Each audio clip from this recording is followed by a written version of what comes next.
Coucou tout le monde, on se retrouve de nouveau aujourd'hui pour une vidéo qui va traiter d'un sujet qui m'est très proche, qui est: est-ce que je surprotège mon enfant? Alors, personnellement, clairement, oui. J'en suis consciente. Je sais très bien que je le protège trop, que je suis trop sur lui, et pourtant j'arrive pas à décrocher, à mettre vraiment de l'écart. Donc je vous explique. Au quotidien, ça se traduit par énormément de peine à ne pas être avec lui. Là actuellement, je suis pas dans la même pièce, ça va parce que là juste à côté, c'est une porte et il est juste derrière, enfin juste derrière, dans la pièce qui est derrière. Donc je sais très bien que s'il se met à pleurer ou s'il y a quoi que ce soit, je vais l'entendre. Mais par exemple, s'il est en bas, donc dans les chambres, dans une des chambres, je veux dire, il ne peut pas être dans les deux en même temps, ça va être très compliqué pour moi. J'ai beau avoir une caméra babyphone, donc je le vois, mais j'ai vraiment beaucoup de peine. Ça se traduit aussi par le fait que je ne peux pas le faire garder, je ne peux pas le laisser à quelqu'un d'autre. À mon mari, ça commence, ça va. Je peux le laisser à mon mari, pas depuis très très longtemps, mais je peux. Ça fait pas tout à fait 2 mois que j'arrive enfin à le laisser, à savoir que mon fils va avoir 13 mois demain. Donc vous voyez un petit peu comment dire, le temps qu'il m'a fallu pour pouvoir le laisser à son papa. On ne parle pas de quelqu'un extérieur, hein, on parle de son papa. Par contre, justement, quelqu'un d'extérieur, donc même de la famille, la grand-maman, le grand-papa, la tata, enfin la grande tata, le parrain, la marraine, hors de question, je n'arrive pas.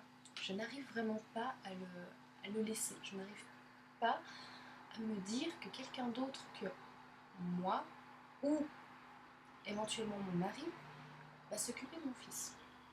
Pas que je n'ai pas confiance en eux, pas du tout. Loin de là, je fais entièrement confiance à ma belle-maman, donc la grand-maman. Je fais entièrement confiance à la marraine, à la grande tata et tout ça. C'est vrai que le parrain a beaucoup de travail, du coup, juste un instant, pardon, a beaucoup de travail et habite encore chez ses parents. Donc c'est un petit peu plus compliqué.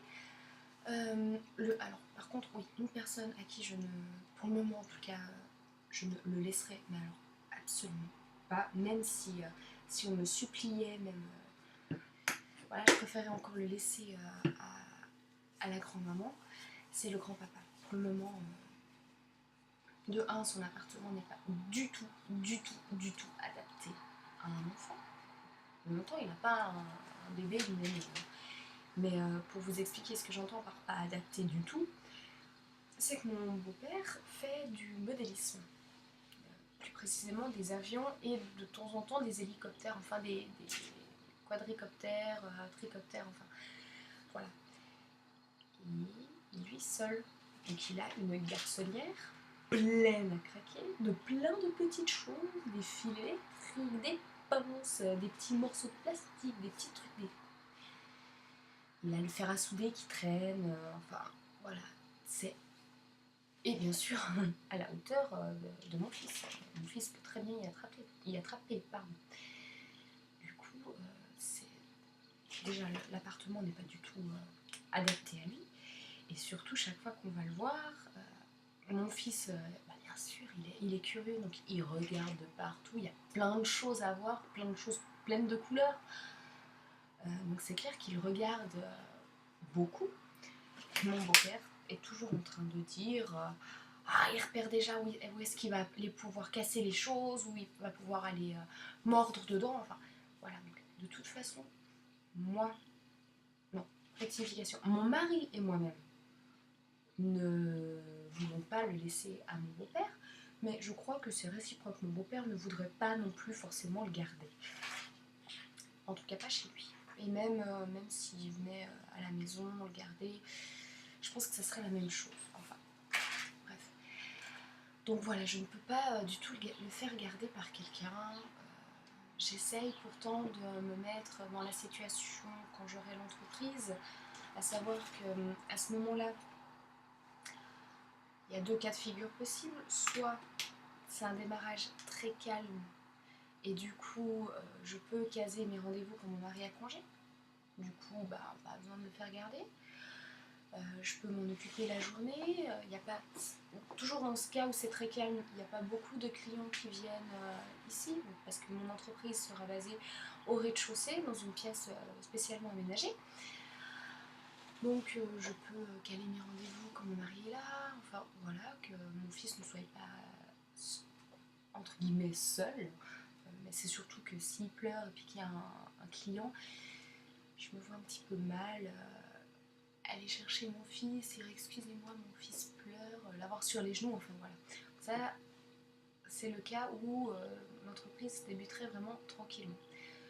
L'autre possibilité c'est que l'entreprise débute entre guillemets fort, donc plusieurs personnes viennent voir, que ce soit par curiosité ou pour une commande, pour devenir client, viennent donc dans l'entreprise, que je dois souvent me déplacer, enfin voilà. Et dans ce cas-là, c'est clair qu'il va falloir que je trouve un moyen de garde. Donc ça, j'y ai déjà réfléchi. Y réfléchir dans ma tête, ça va tant qu'il n'y a rien à faire, qu'il n'y a aucune démarche à faire. Bon, déjà, vous me direz, c'est déjà bien d'y penser. C'est vrai qu'il y a quelques mois, d'ailleurs, quand j'ai commencé à pouvoir vraiment le laisser à mon mari, pour moi, c'était hors de question de un jour pouvoir le faire garder. Donc voilà, de vraiment pouvoir le faire garder, je dirais que ça fait 2-3 semaines que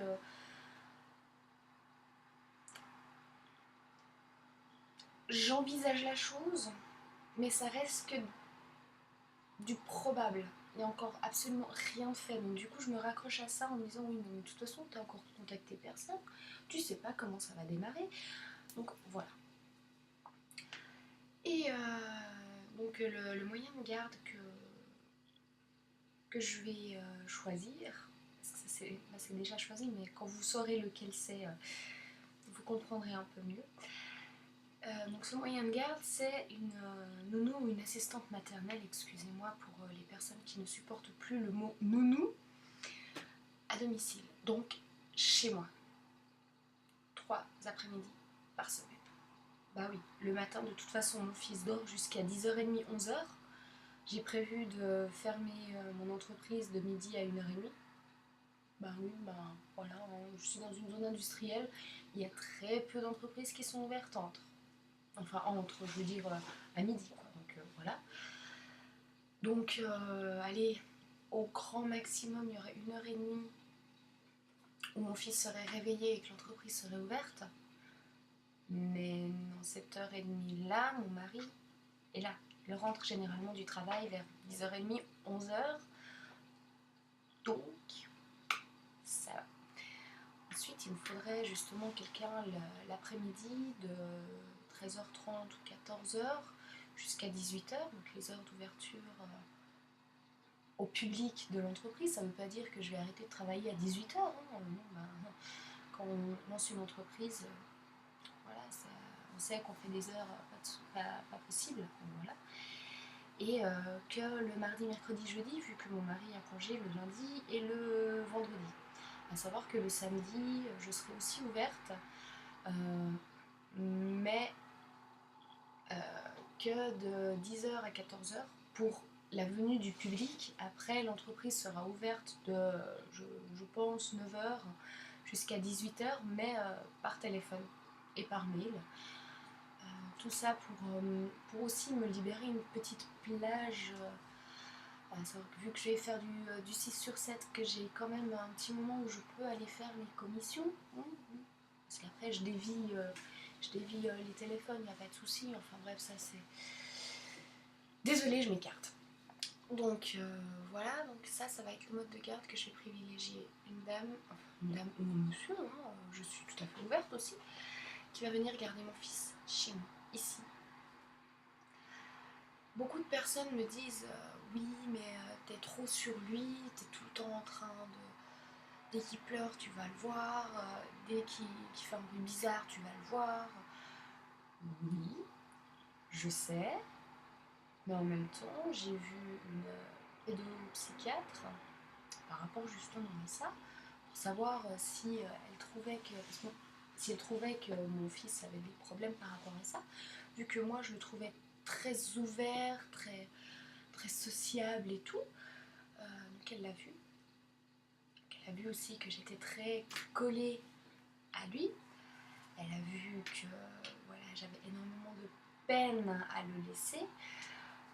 Mais la première chose qu'elle m'a dit, c'est regardez votre fils. Je l'ai regardé, elle m'a dit il regarde où? Et c'est vrai que mon fils, il est très souvent face à moi. Mais ça, c'est quand il est fatigué ou qu'il a un problème ou qu'il va s'endormir. Enfin voilà, c'est, je dirais, le quart du temps. Quand il est dans mes bras, même s'il est sur. Je le porte souvent sur le côté ici, donc sur les hanches, il est toujours en train de regarder le monde autour. Il n'est pas figé sur moi. Ah, maman, maman, maman. Alors, bien sûr, il est super content d'être dans mes bras. Quand c'est son papa qui le porte ou quand c'est quelqu'un d'autre qui le porte, parce que oui, quand même, ça arrive. Hein. Il vérifie toujours du coin de l'œil si je suis là. Si tout d'un coup, je dois sortir de la pièce, je lui dis maman va à tel et tel endroit ou maman va faire ci, va faire ça, et ça va. Donc la pédopsychiatre m'a dit qu'il fallait absolument pas que je m'inquiète par rapport à, en tout cas par rapport à mon fils, parce qu'il était tout à fait normal et elle l'a même trouvé très très très ouvert au monde, très sociable et très épanoui. Donc en même temps je me dis que voilà, j'ai pas trop de soucis à avoir par rapport à ça. Je peux continuer à être agrippée à mon fils. Autrement, c'est vrai que beaucoup, la famille me dit beaucoup oui, mais t'as besoin de temps pour toi.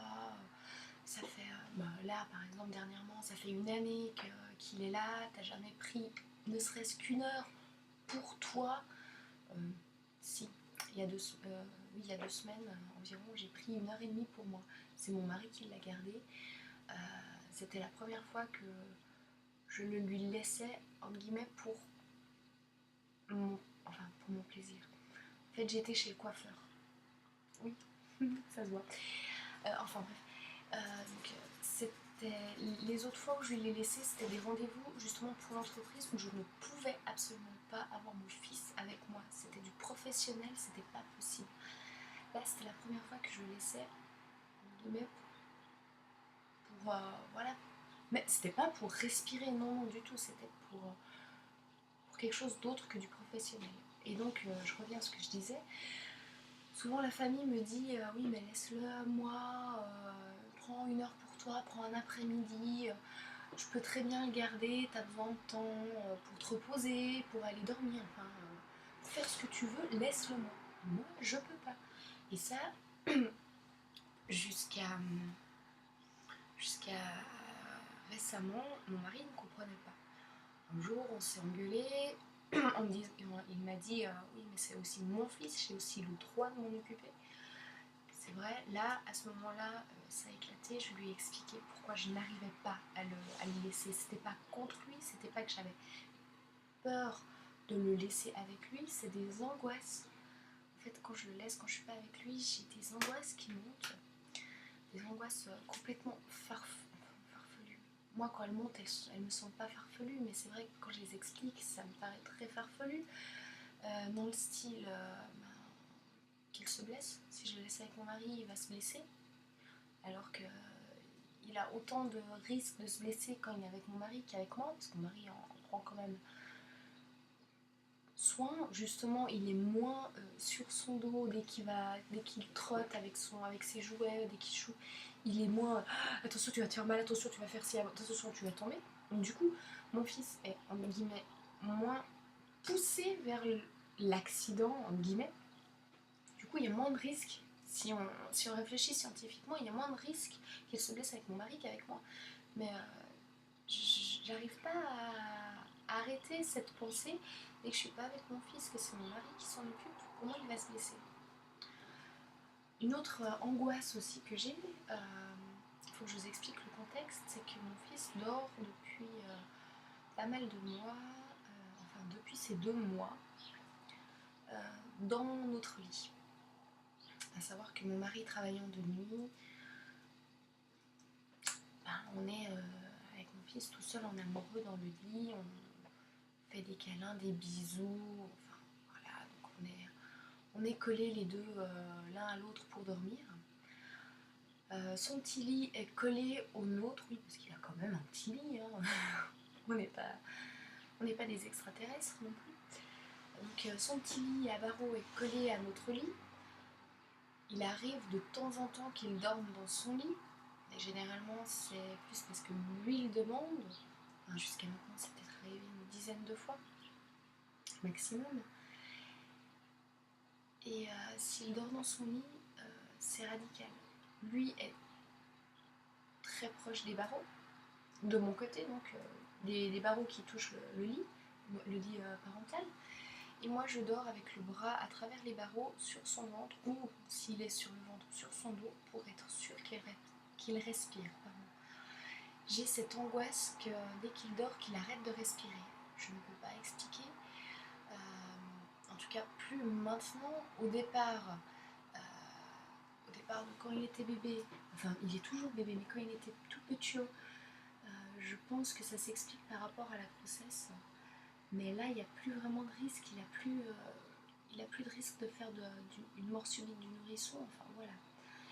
Et c'est vrai que j'ai été amenée à réfléchir sur le pourquoi je réagis comme ça, pourquoi je n'arrive pas à le laisser, pourquoi je ressens une jalousie carrément quand quelqu'un s'occupe de mon fils, quand il n'est pas avec moi. C'est mauvais, c'est une jalousie mauvaise, mais je ressens vraiment cette jalousie. Et donc j'ai été amenée à réfléchir sur le pourquoi du comment. Et les éventualités que j'ai trouvées, c'est par rapport à, premièrement, mon enfance. J'ai perdu mon papa à l'âge de 9 ans. Et ma mère, donc, qui s'occupait de moi après le décès de mon père, a été très violente, aussi bien verbalement que physiquement.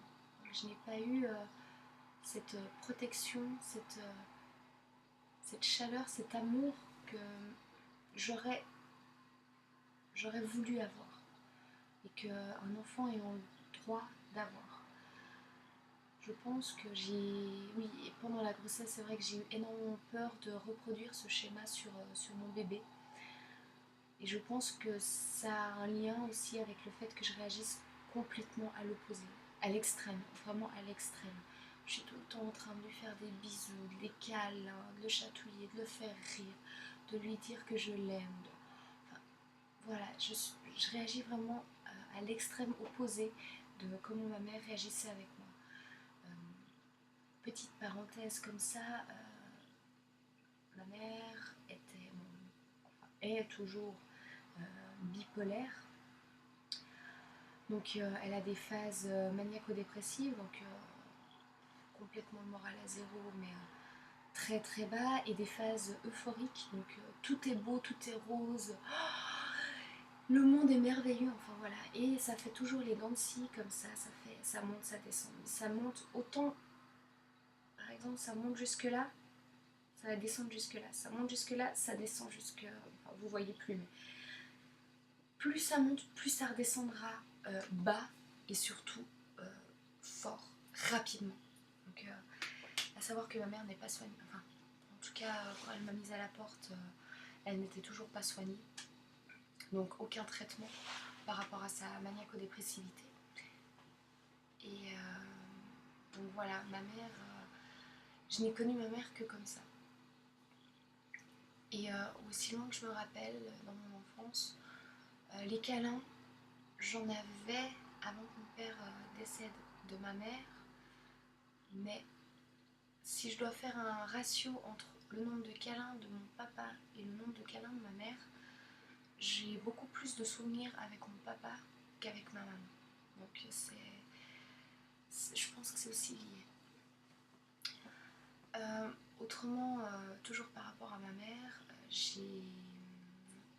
par rapport à sa maniaco-dépressivité, oui, très souvent elle préférait se faire passer elle avant moi. Alors pas que je sois égoïste, non du tout, mais quand on me demande d'expliquer ce que je veux dire par là, je prends toujours l'exemple très frappant qui marque les esprits, c'est qu'un jour,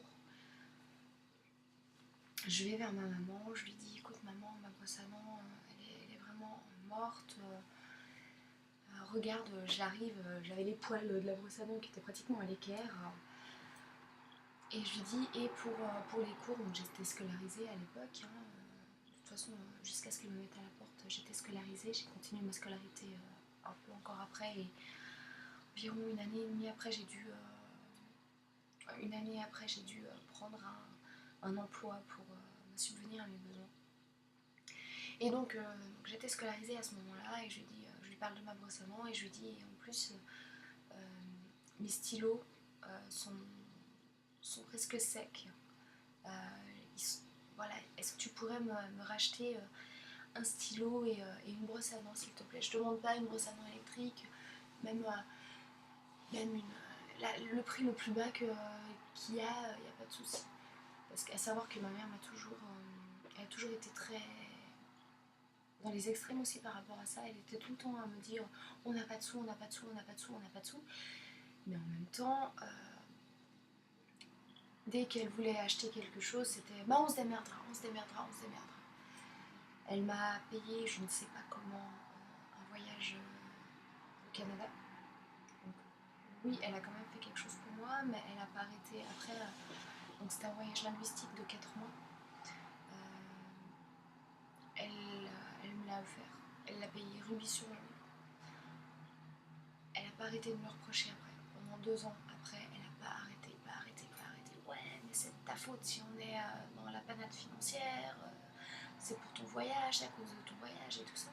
Mais par contre, elle m'a aussi inscrite dans une école privée qui a coûté presque un peu plus de 40 000 francs suisses, ce qui fait un peu plus de 32 000 euros. Du coup, c'est...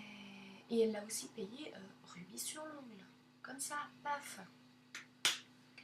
C'est vrai qu'en même temps, elle a toujours été très ambivalente par rapport à ça, me culpabiliser par rapport aux sous. Et a toujours me dire non mais c'est bon, et pouvoir acheter des choses comme ça un peu exorbitantes. Ça m'a fait plaisir l'école privée et le voyage, ça c'est clair, hein, mais après c'est tout le côté pervers qui est venu ensuite en me culpabilisant. Par exemple par rapport à l'école privée, dès qu'on avait un examen. Alors au départ, je lui disais, ah ben, demain ou dans une semaine, on a un examen de telle et telle matière et tout. Elle s'arrangeait pour tout faire pour que je ne dorme pas la nuit d'avant, que je sois hyper angoissée, parce qu'à savoir qu'elle avait souvent des gestes, comme je vous ai dit, violents envers moi. Donc toujours c'était radical. Dès que j'avais un examen, j'arrivais avec... elle réussit à me fêler une côte. J'arrivais avec des bleus, enfin voilà, mais toujours des bleus qui étaient cachés sous les vêtements. Donc elle s'arrangeait toujours pour me faire foirer, même si je travaillais. Enfin, quand j'essayais de travailler, elle arrêtait pas de me déranger. Je travaillais aussi beaucoup sur l'ordinateur parce qu'il y avait des recherches internet à faire. Elle faisait sauter les plans, enfin voilà. Elle s'arrangeait toujours pour me faire foirer mes examens. Et quand, par miracle, j'arrivais quand même à réussir mes examens, savoir que pour cette école privée, je suis sortie 3e Enfin, il y a eu un examen on va dire régional pour la première année, à savoir qu'on était pas mal de classes, on était plus de 1500 à passer l'examen. Je suis sortie 3e. Voilà, j'ai pris l'année en cours de route, j'ai eu 6 mois pour rattraper 3 ans, et j'ai quand même réussi à sortir 3e régional par rapport à cet examen-là. Donc oui, elle avait essayé de me faire foirer mes examens, en même temps elle n'y a pas réussi. Et voilà, quand je lui disais que j'avais un examen, elle s'arrangeait toujours pour me faire foirer, donc du coup j'ai arrêté de lui dire. Et comme chaque examen dans cette école privée, on devait les faire signer aux parents, bien que j'étais majeure, je devais faire signer à ma mère l'examen. Chaque fois, c'était pas ah bah c'est bien, t'as bien réussi, ou si je m'étais plantée, ah bah qu'est-ce qui s'est passé, est-ce que t'étais pas bien, est-ce que t'as pas compris la matière. C'était tout directement. J'arrivais avec mon examen, elle me disait et les autres, ils ont fait quoi? T'es là combien de la classe? T'as fini combien de temps avant? Toutes des choses qui franchement commencent. Les premières fois on se dit ah ben elle est pas bien, elle est fatiguée, le travail s'est mal passé, enfin voilà, on trouve des excuses. Et au bout d'un moment, je vous promets, euh, j'ai jamais été jusqu'à à imiter sa signature. Bien que ça m'aurait évité pas mal de coups de poing, de baffes et de coups de pied et de poils dans la figure, oui. Mais bon. Mais je n'ai jamais imité sa signature. Elle a toujours réussi à me faire culpabiliser. Que je dise quelque chose, elle me faisait culpabiliser. Que je dise rien, elle me faisait culpabiliser. Et donc voilà. Donc, pour en revenir justement à cette brosse à dents et ce stylo, parce que c'est parti de là en fait, je suis désolée pour la digression. Et donc, elle a bien vu que j'en avais besoin. Et ben non, hors de question. T'as qu'à te les acheter toi-même.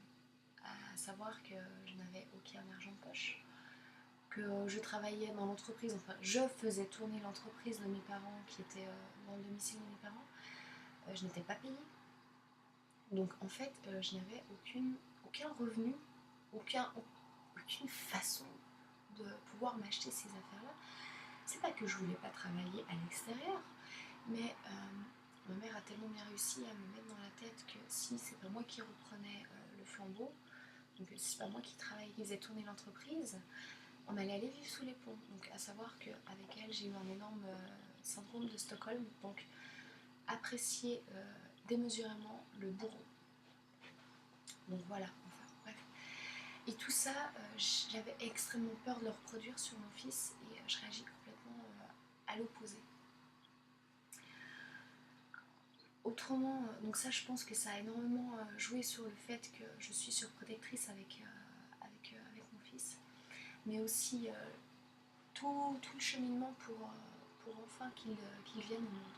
À savoir qu'avec mon mari, on a essayé pendant 3 ans d'avoir un enfant, que les 3 années se sont soldées par des échecs, des fausses couches, voilà, des tests de grossesse négatifs, jusqu'au jour où on a déménagé, que je venais de me faire licencier, mon mari aussi, enfin voilà. Donc plus du tout la tête là-dedans, et je suis tombée enceinte.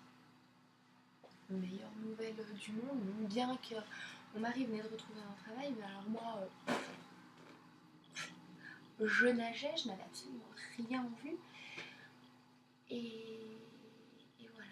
En fait, dans un sens, de m'être retrouvée au chômage à cette époque-là, je pense que ça a aussi ça a contribué à sauver ma grossesse. À savoir que le premier trimestre s'est très mal passé, comme je vous l'expliquais dans ma vidéo Ma grossesse et mon accouchement. J'ai eu un décollement placentaire, donc j'ai eu énormément peur de le perdre pendant les 3 premiers mois.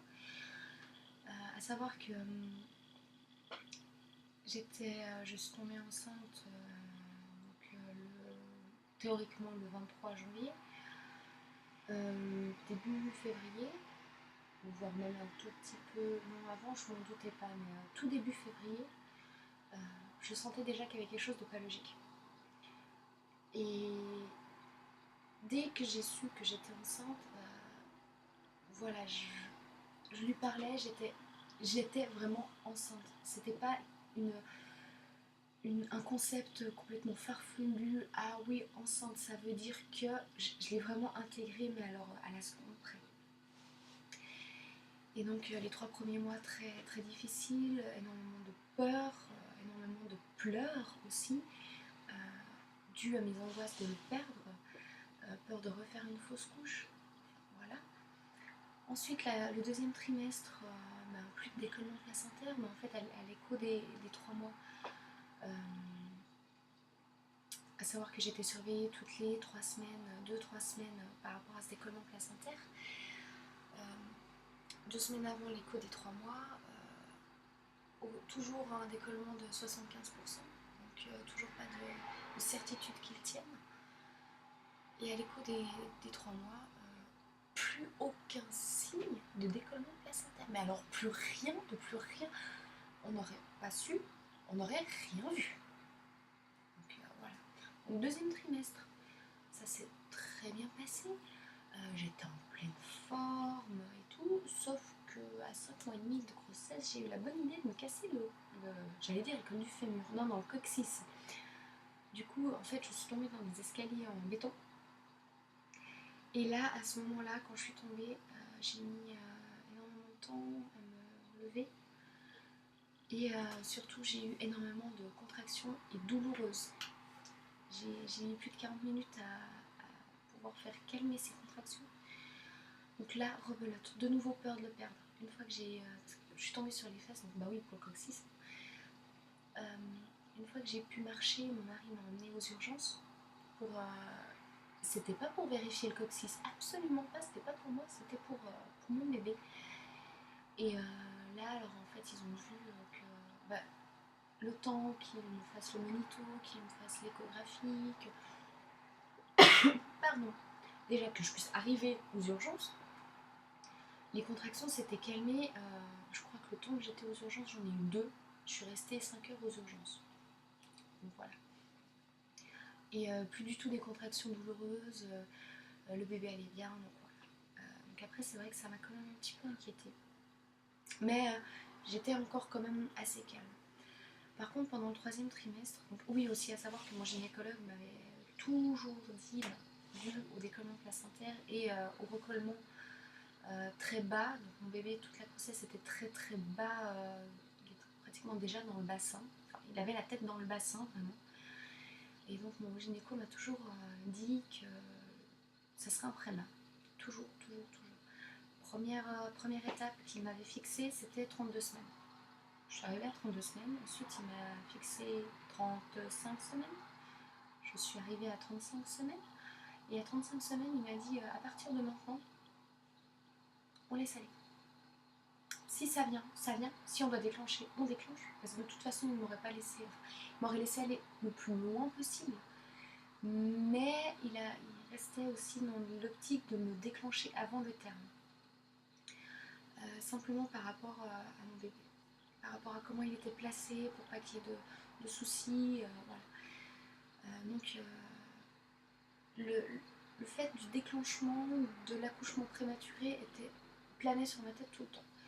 Et donc à 35 semaines, en fait, 35 semaines et 5 jours très exactement, j'ai fait une énorme crise d'asthme qui m'a emmenée aux urgences. Donc à savoir que mon mari n'était pas là, il était parti pour 3 semaines. Et donc j'ai été aux urgences. Et en faisant l'échographie pour vérifier que mon bébé n'avait rien, parce que bien sûr pour me calmer de cette crise d'asthme extrêmement violente, j'ai été mise sous Ventolin. Et le Ventolin généralement c'est pas bon du tout pour les bébés. Donc j'ai été très surveillée après le Ventolin. Et on a découvert que mon petit bonhomme avait un problème cardiaque, son petit cœur ne battait pas régulièrement. Et du coup, l'accouchement prématuré c'était plus 80% de risque que j'accouche prématurément. C'était sûr. Point. Voilà. C'était maintenant la solution. Enfin, la façon d'accoucher n'était pas sûre. C'était ça. Donc c'était déclenchement, accouchement par voie basse. La césarienne est aussi passée par là, mais très furtivement. Et voilà, donc j'ai été très suivie pour faire maturer les poumons de mon bébé et aussi pour mes crises d'asthme, parce que mon asthme a recommencé à ce moment-là. J'étais sous ventoline 3 à 4 fois par jour, 2 inhalations. Donc voilà, de nouveau, énormément peur pour mon bébé. C'était quand même son petit cœur qui n'allait pas bien. Donc voilà, les angoisses ont commencé là, mais par contre, elles ont explosé quand je l'ai eu dans mes bras, quand j'ai accouché. Elles ont vraiment explosé. Je l'ai récupéré, je l'ai on l'a posé sur moi. Et là, ça a été fini. Fini. Vous ne me le prenez plus, je le tiens, je le garde. C'est mon bébé. Je ne m'en séparerai jamais. Ça a été vraiment, je vous dis, vous allumez une lumière, c'est pas encore assez rapide par rapport à ce que j'ai ressenti. Oui, j'étais surchargée de bonheur, d'amour pour ce bébé, mais en même temps j'ai eu ces peurs énormes qui me sont tombées dessus. D'ailleurs, les 2 premières nuits à la maternité, je n'ai pas dormi. Je ne pouvais pas imaginer dormir de peur que mon bébé arrête de respirer. Pour finir, la 3e nuit, je me suis fait littéralement engueuler par les sages-femmes, parce que bien sûr, les sages-femmes passaient au milieu de la nuit, puis elles voyaient qu'elles pouvaient passer tous les quarts d'heure, je ne dormais pas. Et la 3e nuit, les sages-femmes m'ont sermonné gentiment quand même, en me disant maintenant c'est tout, vous dormez, on prend votre bébé avec nous et vous dormez. Moi j'ai dit, il est hors de question que vous me preniez mon bébé. Et là je me suis mise à... J'ai fondu en larmes et j'ai une des sages-femmes a très bien réagi avec moi. Elle a fait passer le fait qu'elle s'occupe de mon bébé pendant la nuit en me montrant que voilà, je pleurais. Oui, il y avait le baby blues que j'ai eu quelques jours mais très peu. Mais il y avait la chute des hormones, donc le baby blues et tout ça. Oui, il y a eu le contre-coup de l'accouchement, mais il y avait aussi et surtout la fatigue. Et quand j'ai fondu en larmes, mon bébé s'est mis à pleurer aussi. J'ai réussi à me calmer un moment, mon bébé s'est arrêté de pleurer. Et cette sage-femme a eu des mots tout à fait justes. Elle m'a dit, vous voyez, vous pleurez, il pleure. Vous n'êtes pas bien, il n'est pas bien. Vous êtes fatigué, il est fatigué. Il est fatigué, il ne mange pas correctement, il ne prendra pas de poids. Et à savoir que mon fils a eu des gros problèmes de poids dans le sens négatif, donc il perdait énormément. Il a perdu énormément de poids à la naissance. Et cette sage-femme en fait a trouvé les mots qu'il fallait pour que je leur confie mon bébé pendant au moins 1 nuit pour que je puisse dormir. Après, c'est là que comment vous dites, le tic de dormir avec ma main sur lui a commencé. Je dormais 1-2 heures, mais avec la main sur lui dans son petit couffin. Et dès qu'il bougeait, je me réveillais. En fait, depuis qu'il est né, je crois que j'ai jamais dormi profondément. Jamais. Dès qu'il respire un peu plus fort, je me réveille. Je pense que ça, c'est toutes les mamans. Dès qu'il éternue, je me réveille. Dès qu'il tousse, je me réveille. Ça lui arrive même de rire en dormant. Sans éclater de rire, mais juste je me réveille. Donc voilà, mon fils, c'est ma vie. C'est mon univers, c'est ma joie, c'est ma vie, c'est ma plus belle réussite, c'est ma merveille, c'est mon triomphe, c'est tout ce que vous voulez, c'est tout. Mon bébé, c'est mon bébé, c'est le mien. Donc oui, je suis surprotectrice avec lui. Oui, je le sais. Non, j'arrive pas à faire que ça aille mieux. J'arrive pas à calmer ça. Ça prendra du temps. Je vais y arriver, ça c'est clair. Ça prendra du temps, mais pour le moment, j'y arrive pas. Je sais que je suis pas la seule dans ce cas-là. Je sais aussi qu'il y a d'autres mamans qui sont complètement l'inverse de moi, qui peuvent le laisser enfin n'importe quand, à n'importe qui peuvent prendre des après-midi comme ça pour elles, en guillemets sans raison, mais juste parce qu'elles ont envie d'être seules, tranquilles, un après-midi ou une journée. Moi, ça m'intéresse de savoir ce que vous en pensez, et vous, comment vous réagissez. Alors, s'il vous plaît, en commentaire, n'hésitez pas à m'expliquer brièvement ou non comment vous réagissez. Allez, bonne soirée, ciao ciao.